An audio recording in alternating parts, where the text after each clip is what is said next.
We're going to meet Viktor Frankl, the internationally famous psychiatrist, writer, and lecturer. He deals with the most common ailment of our time, meaninglessness.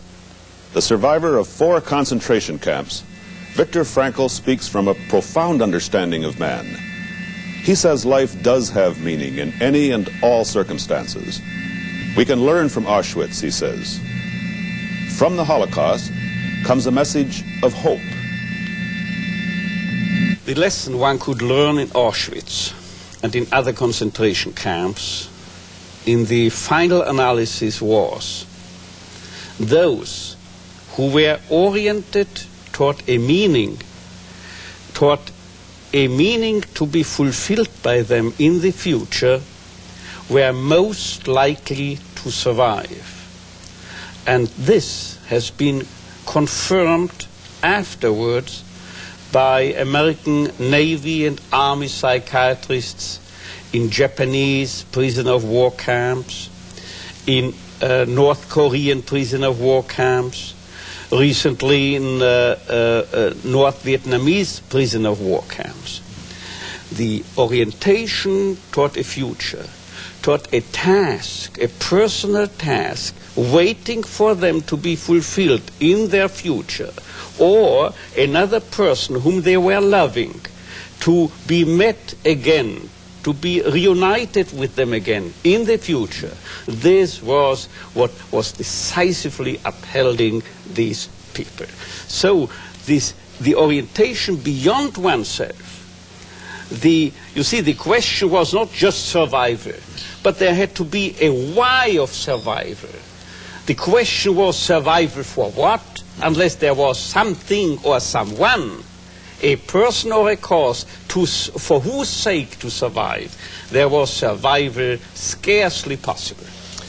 Most of us have never been in the concentration camp experience.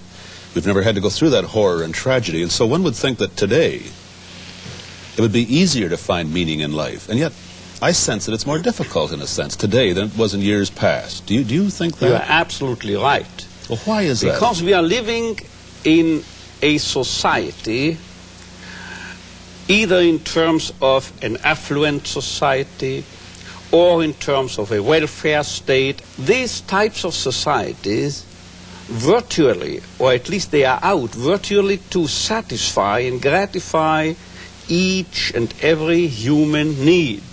Consumer societies even creating needs, but the need for meaning, or as I'm used to referring to it, the will to meaning remains unfulfilled.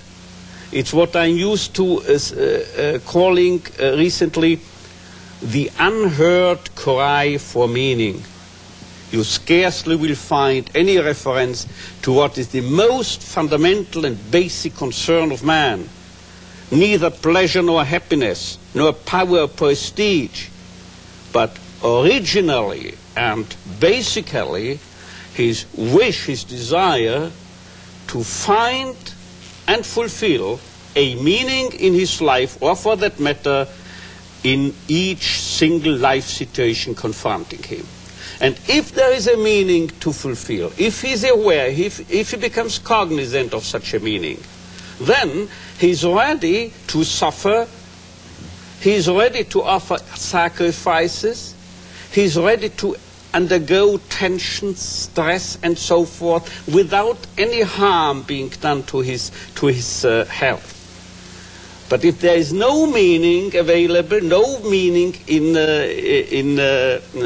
his visual field, then he takes his life. And the meaning can be found everywhere, in the smallest hut. On the other hand, you find people who are millionaires and milliardaires and billionaires, and they have no meaning. They kill themselves.